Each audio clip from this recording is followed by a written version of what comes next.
mohon ampunan, kemudian kalau si orang tuanya temenmu itu orang tuanya masih ada, minta maaf kepada orang tuanya. Setiap hari, kalau jauh lewat telepon, kan seperti itu. Bisa dimulai dari itu. Nah, itulah yang namanya muhasabah. Jadi boleh melihat ke belakang.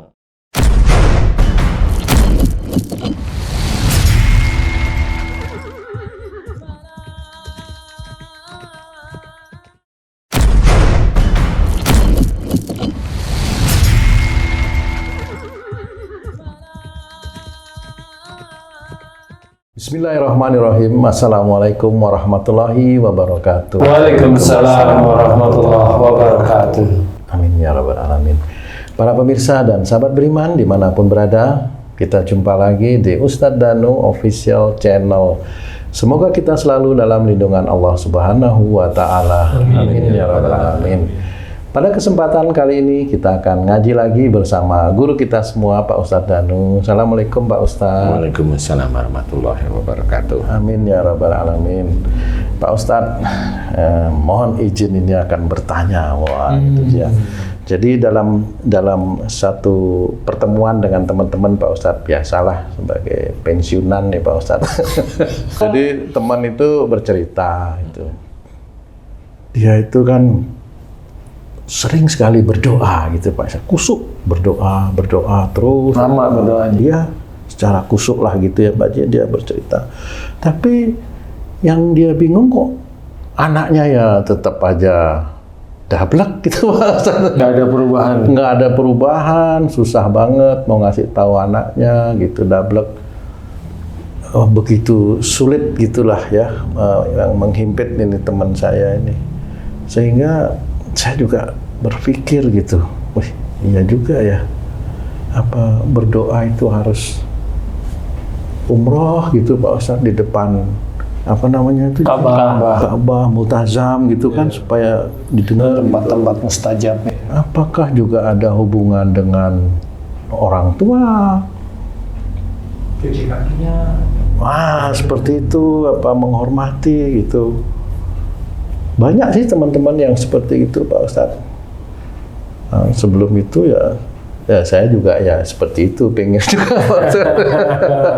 pengen juga artinya doa itu dikabulkan lah gitu. Jadi sebenarnya Pak Ustadz, bagaimana ya Allah akan memberikan rezeki kepada hambanya ya. Mohon apa namanya penjelasan Pak Ustadz agar kami ini tidak salah jalan gitu dalam memohon berdoa kepada Allah. Itu Pak Ustadz. Ya. Bismillahirrahmanirrahim. Assalamualaikum warahmatullahi wabarakatuh. Waalaikumsalam warahmatullahi wabarakatuh. Amin ya rabbal alamin. Memang di dalam berdoa itu kita memang harus memahami maksud Allah. Jadi memahami maksud Allah itu memang harus kita pahami beneran. Jadi banyak teman-teman dakwah itu bercerita, minta kepada Allah, mohon kepada Allah akan dikabulkan. Dan memang kenyataannya tidak seperti itu. Walaupun memang ada dalam Quran, ud'uni astajib lakum, memintalah, memohonlah kepada Allah akan dikabulkan. Itu ayat tersebut itu masih ada belakangnya yang harus diketahui. Jadi ayat itu tidak bisa berdiri sendiri menurut saya. Ayat itu tidak bisa berdiri sendiri. Nah, ayat belakangnya dari ud'uni astajib lakum itu apa? Innal ladzina yastakbiruna an ibadah sayadkhuluna jahannama dakhirin. Jadi ayat belakang inilah yang akan memberikan gambaran di ayat depannya. Ya, artinya yang belakang sesungguhnya jika kamu sombong dalam menyembah kepada Allah, akan kami masukkan ke dalam neraka dalam keadaan hina. Nah, jadi di titik ini jelas sekali bahwa ini untuk kita-kita yang Islam. Jadi diceritakan kalau sombong dalam menyembah Allah itu berarti kan ada seseorang yang dia itu merasa lebih dekat kepada Allah. Betul. Sehingga dia itu ibadahnya itu akan dipamerkan, pamer nyata atau pamer tidak nyata, ujub atau riya kepada orang lain, atau melihat orang lain itu di bawahnya seperti itu. Jadi harus difahami maksud Allah tersebut dulu, sehingga berarti kalau orang itu sehari-hari itu sombong dan di dalam menyembah kepada Allah Ta'ala karena merasa dia itu mengerti agama, merasa dia itu sholatnya tertib, merasa semuanya merasa. Nah, di titik itulah sebenarnya kalau dia sombong, dalam ayat tersebut dimasukkan ke dalam neraka dalam keadaan hina. Jadi jelas yang di dunia aja seperti itu, kemudian besok di akhirat jelas masuk neraka. Bagaimana dia orang itu mau berdoa meminta kepada Allah Ta'ala agar dikabulkan? Kan nggak ketemu. Nah, harusnya itu ayat ini tidak boleh lepas, tetap harus diceritakan agar orang Islam itu belajar untuk tidak ujub, tidak riak terhadap ibadah yang dimiliki. Sebenarnya seperti itu. Merasa lebih hebat, merasa lebih hebat, merasa lebih hebat. Jadi memang ada sih orang-orang yang baik, ya, dia tidak merasa lebih hebat agamanya, walaupun dia sebenarnya pandai. Ada orang yang memang merasa hebat, walaupun tidak ngomong bahwa dia hebat. Itu ketahuan dari kalimat demi kalimat yang dia ucapkan sebenarnya itu. Tapi Allah maha mengetahui sebenarnya. Kalau orang dia itu memang dia merasa lebih hebat daripada orang lain, walaupun dia tidak bicara, tetapi kalimat-kalimatnya itu memperlihatkan bahwa seperti itu, tetapi dia masih aja diberi rizki, dimudahkan, digampangkan, disehatkan. Tidak ada masalah. Seperti itu haknya Allah aja. Karena dia nggak taunya masih muda, ya masih lah seperti itu. Dan dia, kenapa masih muda? Kenapa kok nggak sakit? Karena kesombongannya. Dia dengan orang tua hormat. Jadi insya Allah sakitnya dia tidak di titik-titik itu. Jadi kalau dia dengan sombong aja, dengan ini nanti sakitnya di atas 50-an gitu. Jadi kalau dia hormat dengan orang tuanya, enggak, dia tidak akan jatuh sebelum umur 45. Jadi setelah umur 45, 50-nya mulai biasanya di situ. Apa namanya? Tergantung kesalahannya apa namanya. Dia kalau bicara menggebu, emosional kalau bicara, ini ya tensinya tinggi. Kalau tidak jantung seperti itu. Nah, di titik ini banyak sekali saudara kita itu belum memahami bahwa yang disuruh minta kepada Allah, mohon kepada Allah pasti akan dikabulkan. Iya, tapi ayat belakangnya itu yang harus diketahui. Nggak bisa ngambil yang enak-enak aja gitu, nggak bisa. Ayat itu kan saling terkait, tidak berdiri sendiri gitu. Tidak boleh menyampaikan sepotong ayat. Tidak boleh menyampaikan sepotong ayat, karena kalau dipotong seperti itu kan kesannya enak tuh. Betul ya. Tapi kalau memang benar Allah akan seperti itu, dipotong kemudian minta mohon kepada Allah pasti akan dikabulkan Allah itu.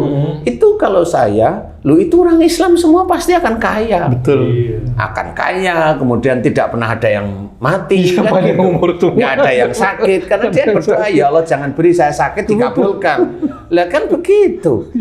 Tapi kenyataannya kan enggak. Banyak juga orang Islam yang sakit minta sembuh malah nggak dikasih sembuh. Muncul penyakit baru sampai meninggalnya, kan seperti itu. Nah, di titik inilah orang tidak memahami. Nah, seperti temenmu, anaknya yang nakal itu ya. Sebenarnya itu sudah diceritakan oleh Allah Ta'ala di ayat-ayat Quran itu, banyak menceritakan tentang bagaimana seseorang itu harus belajar akhlak yang baik dari Rasulullah. Kalau ada anak kita yang memang dablek dan sebagainya, dia sudah berdoa ini, kalau doanya itu pasti Allah kabulkan, kan pasti dikabulkan sama Allah. Kan gitu aja. Betul, tapi kenyataannya kan belum atau enggak, wallahu alam. Saya enggak tahu kan. Itu gaib menurut saya. Gaibnya gimana? Yang tahu hanya Allah. Betul. Tapi kalau sudah bertahun-tahun didoain kok ya dablek malah semakin menjadi-jadi. Nah, disinilah harus berpikir. Sebenarnya di cara berpikirnya gimana? Sekarang harus evaluasi. Inilah gunanya spion. Evaluasi, melihat apa yang sudah dilakukan apa yang dulu dilakukan orang tuanya dulu gitu. Jadi bapaknya harus evaluasi, ibunya harus evaluasi. Dulu bagaimana dia kalau diberi nasihat sama orang tuanya, itu evaluasinya seperti itu. Karena anaknya kan diajak ngomong agak sulit nih. Nah, dia orang tuanya dulu yang menghadap pada Allah Ta'ala. Sehingga kalau momennya, oh iya ya dulu saya tuh dablek kalau dikasih tahu orang tua banggel gitu. Melawan, walaupun melawannya tidak harus dengan kata-kata. Jadi melawan aja apa yang diminta orang tua, dilawan aja, dia nggak mau ngerjain dan sebagainya. Nah, sekarang oleh Allah Ta'ala diujilah dia dengan anaknya yang sama dengan dia zaman dahulu. Nah, itu memang harus dia yang harus tobat dulu kepada Allah Ta'ala. Jika dia menurunkan genetik banggel, genetik dablek, genetik emosi, genetik berani dengan orang tuanya. Nah, itu memang harus dibenahi. Karena insya Allah pasti banyak istilahnya para ustadz itu akan bercerita, loh, kalau kamu doamu belum dikabulkan sama Allah Ta'ala, pasti kamu dari dosa-dosa kamu. Ya pasti ngerti ustadz itu. Oh, tapi yang mana? Tapi yang mana? Dipelajarin gitu ya, ustadz itu pasti tahu kok. Oh iya. Kok nggak pernah ya, nggak ini ya. Nah, pasti tahu di titik itu. Karena apa? Karena urusannya hampir sama. Jadi evaluasi dulu, kemudian tobatlah kepada Allah. Kemudian mohon ampunan. Kemudian kalau si orang tuanya, temenmu itu orang tuanya masih ada, minta maaf kepada orang tuanya. Setiap hari, kalau jauh lewat telepon. Kan seperti itu. Bisa dimulai dari itu. Nah, itulah yang namanya muhasabah. Jadi boleh melihat ke belakang. Boleh, kalau masalah dosa boleh melihat ke belakang. Tapi kalau masalah kamu bersedekah, kamu berbuat baik, jangan lihat ke belakang, lurus saja matamu ke depan. Gitu. Nah, di titik itu sama seperti doa-doa saudara-saudara kita yang lain. Insya Allah pasti ada kekurangan di hadapan Allah. Nah, cuma bedanya ada doa-doa yang dikabulkan, ada doa-doa yang belum dikabulkan, atau doa-doa yang tidak dikabulkan. Itu haknya Allah sebenarnya. Kalau doa itu mudah dikabulkan, bisa aja itu istijrat. Kalau temenmu itu doanya belum dikabulkan, temenmu diminta untuk muhasabah sebenarnya. Begitu aja sebenarnya. Jadi sebagian besar itu, maaf Pak Ustadz, itu hubungannya perilaku anak terhadap orang tua ya Pak Ustadz? Insya Allah. Kenapa begitu Pak Ustadz ya? Begitulah cara Allah memberikan pelajaran. Agar bapak sama anak ini juga menjadi baik dia gitu Pak Ustadz ya?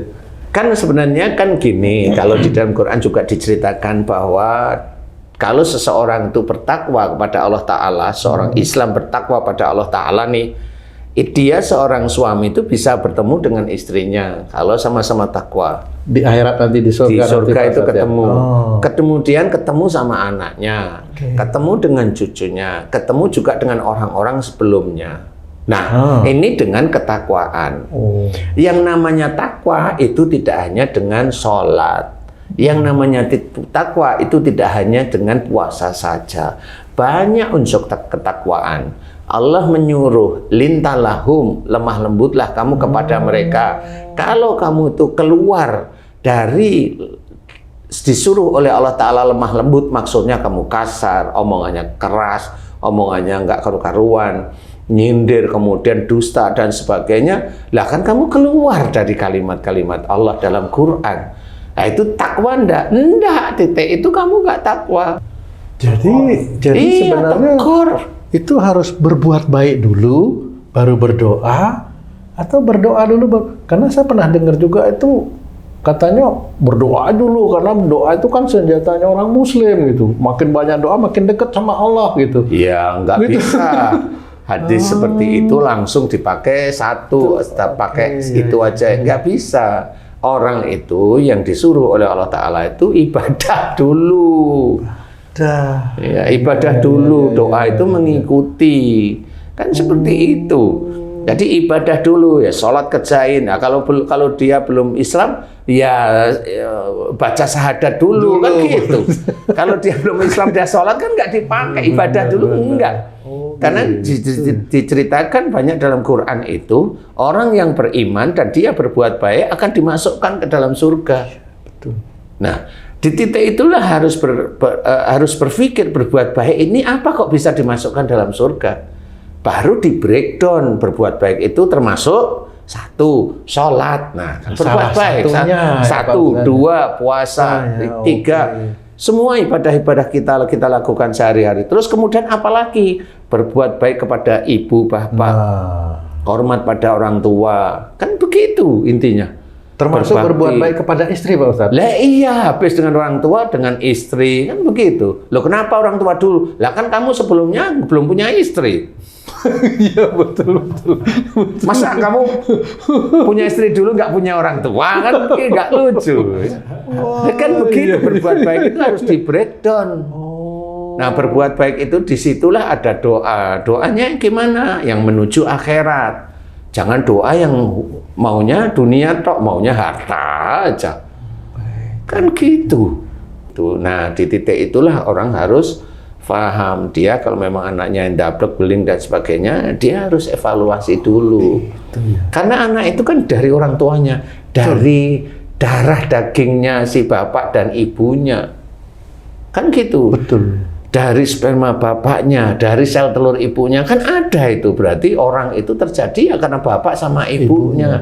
Nah, spermanya sebagian diambil dari sifat-sifat bapaknya, diambil dari mana? Bisa aja baiknya, bisa aja dableknya. Prosentasenya terserah Allah aja, kan gitu. Jadi temenmu harus mohon ampun. Mau mohon ampun di mana? Mau di rumah boleh, mau di masjid boleh, mau di umroh boleh, mau haji silahkan. Ya seperti itu yang harus diketahui. Jadi enggak seperti makanya temenmu kok bertahun-tahun kok nggak bisa. Jadi memang nggak salah ayat Qur'annya, salah kamu memahami. Ya memang ada yang dikabulkan, ada yang tidak. Kalau itu nggak dikabulkan, lah kamu nggak pernah mohon ampun kepada Allah Taala. Maunya anak saya soleh, maunya anak soleh, ya boleh sih, nggak salah. Betul. Tetapi kan bersama seperti umumnya kamu berdoa, berdoa ini ringan kok. Ya Allah berikanlah saya rezeki halal dan thayyib. Baik kok ya. Iya betul. Tapi kamu nggak kerja lah, dari mana rezekinya? Iya betul. Kamu mau mengharap apa? Kan nggak bisa. Saya. Palingnya bisa kamu harapkan nggak tanpa doa itu salah satunya apa? Satu saya kasih gambaran. Apa itu Pak Ustadz? Uang pensiun kamu dikasih bulan ini. Itu kamu tanpa doa dikasih kok itu. Iya loh. Bener nggak? Bener. Pernah nggak kamu itu berdoa, ya Allah mudah-mudahan uang pensiunku tetap jalan tanggal sekian ada. Pernah kamu sebelum tanggal itu, ya Allah mudah-mudahan uang pensiunku ada. Pernah nggak kamu doa gitu? Enggak. Nah, tidak pernah. Tapi tetap aja Dapat. masuk. Lah ya itu. Iya ya. Harus berpikir. Berpikir beneran. Allah itu mengajak kita berpikir. Padahal diceritakan dalam banyak ayat bahwa kalau kita berpikir itu nanti beruntung. Berpikir yang baik loh ya, bukan berpikir yang buruk. Bagaimana menselaraskan semua itu sementara waktu tetap berjalan?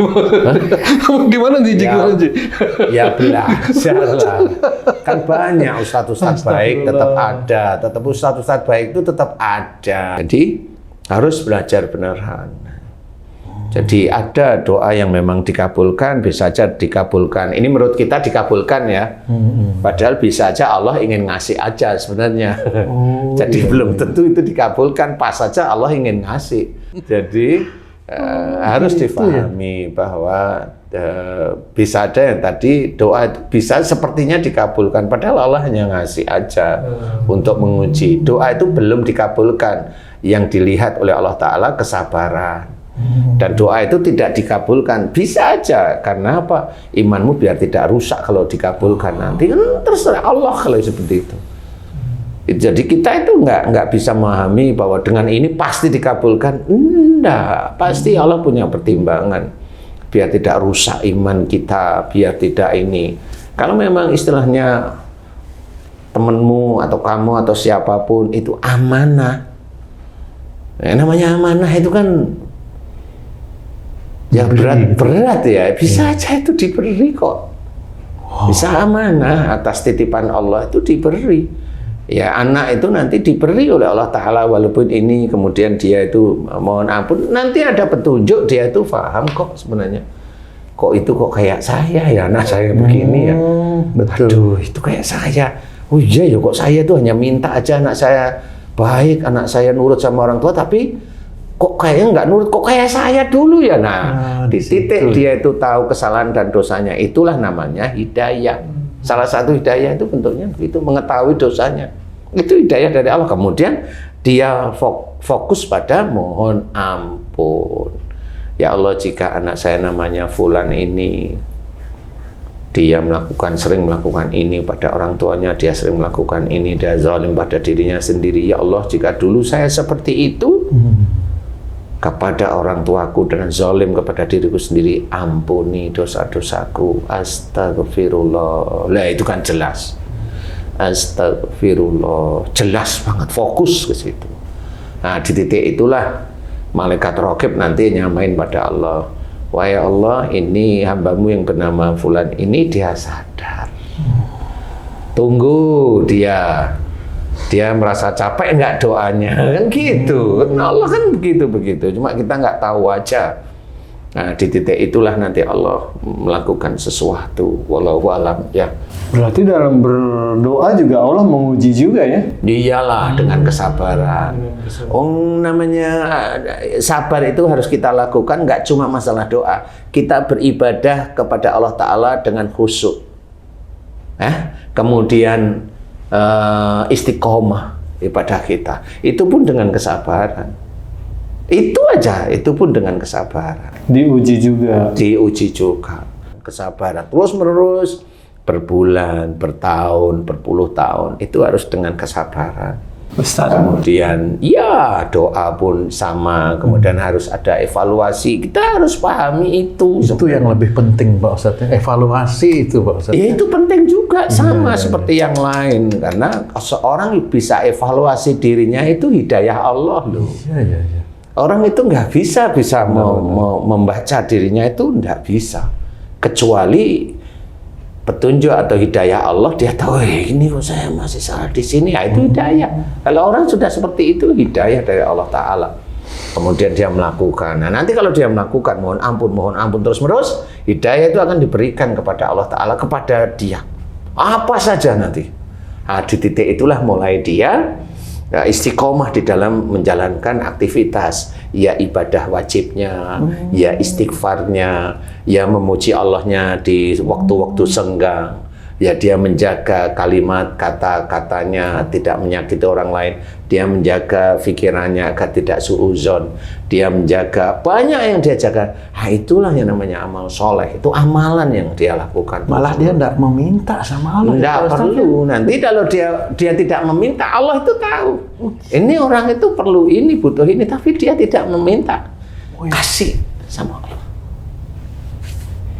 Dikasih sama Allah Ta'ala.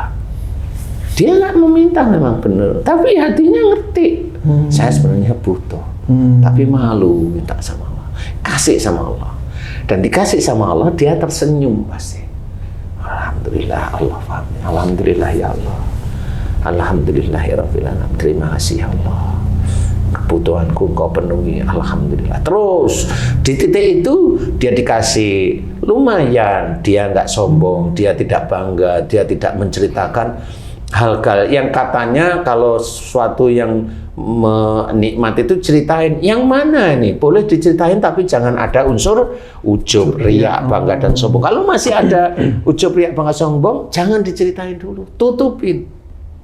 Kalau pada saat ditutupin, itulah Allah itu suka. Di situ sebenarnya. Jadi kalau mau cerita nikmat boleh, memang dalam hadisnya ada memang cerita. Tapi pada waktu mau cerita itu dia bertanya apa enggak? Atau kamu mau menceritakan nikmat itu? Kalau kamu mau menceritakan berarti kamu masih ada ujub, riak, bangga. Tapi kalau kamu ditanyain, disitulah kamu diizinkan oleh Allah Ta'ala berdakwah. Kan beda. Iya kan? Mudah-mudahan ini bisa manfaat. Amin. Wallahu a'lam. Alhamdulillah. Terima kasih banyak Pak Ustadz penjelasannya. Nah, para pemirsa dan sahabat beriman dimanapun berada, demikian tadi kajian yang telah disampaikan oleh guru kita Pak Ustadz Danu. Mudah-mudahan ini bisa memberi manfaat untuk kita semua dan khususnya bagi saya yang ada di sini. Mohon maaf atas kesalahan, terima kasih atas perhatiannya. Wassalamualaikum warahmatullahi wabarakatuh. Waalaikumsalam warahmatullahi wabarakatuh. Alhamdulillah.